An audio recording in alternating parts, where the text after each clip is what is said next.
বাংলাদেশে যে দঙ্গলের রাজনীতি শুরু হয়েছিল এটা আসলে এই জুলাই আগস্টের পরে এটাতে এনসিপির আসলে একটা ভূমিকা আছে। মানে যেমন আগের প্রশ্নটাতে যে এনসিপি 300 আসন পাবে কিনা, আমি মনে করছি এটা তাদের অপিনিয়ন, এই অপিনিয়নের রাইট তাদের আছে। কিন্তু এইটা যেহেতু বাংলাদেশের স্বার্থের সাথে সম্পর্কিত একটা ঘটনা, আমি মনে করি এটা আসলে আমার ধারণা ভবিষ্যতে বারবার এটা বলা হতে থাকবে ইতিহাসে।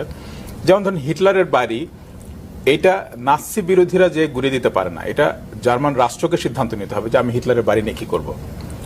শেখ মুজিবুর রহমানের বাড়ি কেউ যে ওখানে উৎসব হোক বলে করে দিতে পারে না, বাংলাদেশ রাষ্ট্রকে স্বীকার করতে হবে। মানে হয় ডক্টর ইউনূস বাংলাদেশের অন্তর্বর্তীকালীন সরকারের প্রধান, আমরা তারকে বৈধভাবে মেনে নিচ্ছি এবং এই রাষ্ট্রকে তার উপদেষ্টা পরিষদকে কিংবা আইনসম্মতভাবে তাদেরকে সিদ্ধান্ত নিতে হবে যে এই বিষয়গুলো নিয়ে আমরা কি করব।